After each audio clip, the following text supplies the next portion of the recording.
Jadi UI dan UX sendiri memiliki perbedaan ya teman-teman.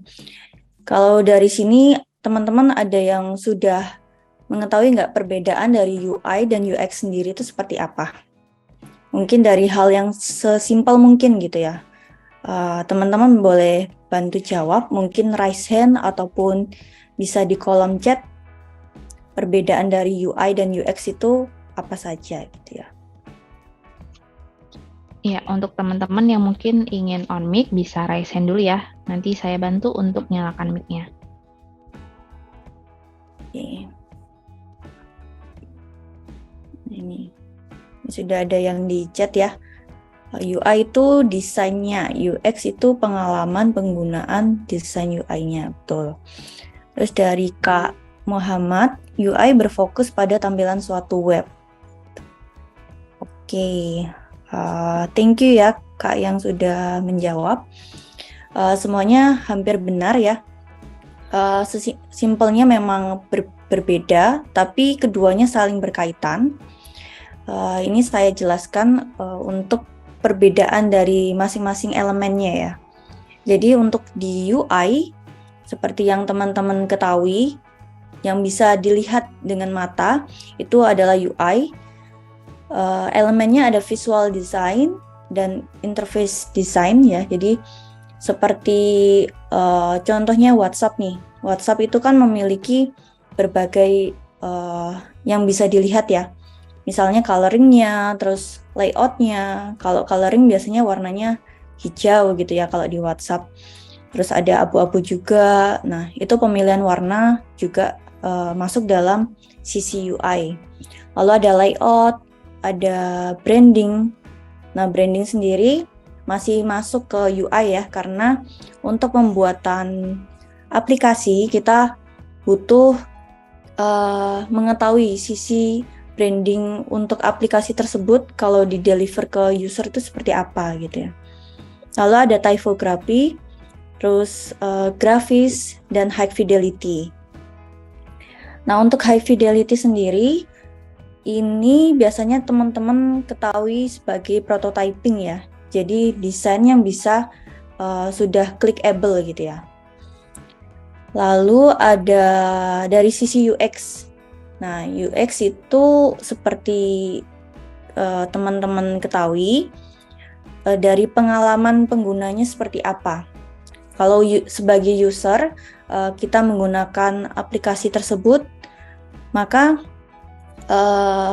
elemen di balik tersebut itu seperti alur, terus informasi yang didapatkan oleh user itu seperti apa, bagaimana feeling dalam penggunaan UI-nya seperti apa. Nah, itu tercantum dalam UX. Nah, untuk UX sendiri ada beberapa metode juga ya, seperti UX research. Jadi kita perlu riset nih sebelum menentukan alur, lalu konten-kontennya kayak gitu ya. Ada UX research, terus usability testing. Jadi kita melakukan testing juga di UX. Terus ada persona. Jadi kita harus menentukan persona yang akan memakai aplikasi tersebut tuh siapa, lalu habitnya seperti apa, dan deskripsinya gitu ya. Deskripsi tentang persona tersebut, user end usernya gitu ya.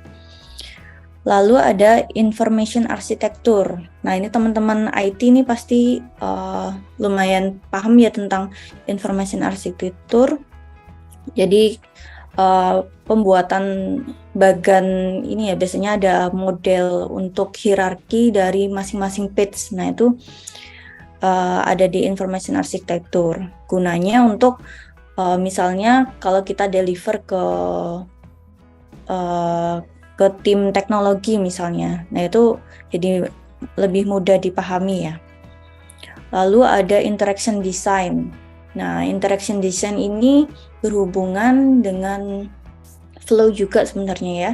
Jadi semisal kita klik button, contohnya di WhatsApp aja ya. Jadi saat kita mengetik itu ada interaksi apa, lalu saat kita klik button send akan terjadi interaksi apa gitu ya. Jadi interaksi dan animasi biasanya berhubungan di interaction design ini. Lalu ada workflow yaitu alurnya, dan juga copywriting. Nah, yang teman-teman ketahui, misalnya ada pekerjaan juga ini ya, UX writer. Nah, ini juga berhubungan dengan UX. Nah, ini digunakan untuk user untuk memahami konten yang ada di dalam aplikasi tersebut gitu ya. Jadi informasi apa saja, copywriting itu sangat menjunjung UX lah ya untuk konten-kontennya. Terus ada low fidelity, ini yang ada wireframe-nya gitu ya. Jadi low fidelity ini berhubungan dengan sketsa, terus wireframing untuk tim UX research ya. Dalam sudah melakukan riset, kita perlu melakukan sketsa juga gitu. Nah, irisan dari kedua ini, irisan dari UI dan UX sendiri akan menghasilkan wireframing, prototyping, usability, dan accessibility. Seperti itu teman-teman. Jadi keduanya berbeda, tapi keduanya juga saling berkaitan dan menghasilkan sebuah prototyping ya. Jadi keempat ini gitu. Oke, selanjutnya ada human centered design. Jadi ini sebuah framework juga ya untuk dalam dunia UI UX pasti berhubungan dengan 4 divisi ini. Jadi untuk teman-teman yang misalnya ingin bekerja atau ingin bekerja di bidang UI UX pasti akan bersinggungan dengan 4 role ini gitu ya. Yang pertama ada tim teknologi gitu. Nah, singkatnya ada engineer gitu ya. Engineer itu ada 2 role juga. Di dalamnya ada front end dan back end gitu ya. Jadi front end ini gunanya untuk tugasnya untuk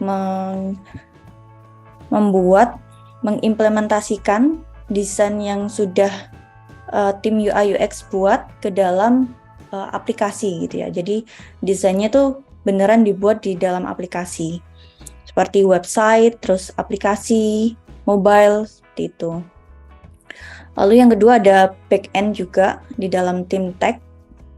Back end itu untuk yang mengurusi alur-alur dari perkodingan juga ya. Jadi di dunia perkodingan dia mengurusi fungsi dari misalnya dari elemen button gitu ya. Waktu diklik akan mengarah kemana. Nah itu juga yang istilahnya mengcoding itu tim back end. Jadi biasanya kita sebagai tim UI UX pasti akan berhubungan dengan 2 role di teknologi tersebut. Tuh. Lalu yang kedua ada tim bisnis. Nah, tim bisnis juga pasti butuh bersinggungan untuk ke tim UI UX ya. Gunanya apa? Gunanya untuk supaya visi dan goals-nya dari tim bisnis itu bisa tercapai dalam aplikasi. Nah, contohnya misalnya e-commerce ya. Goals-nya dari tim bisnis itu apa gitu? Misalnya membutuhkan 200 transaksi di dalam aplikasi gitu ya. Nah, itu kita butuh brainstorming gitu ya ke tim bisnis biasanya.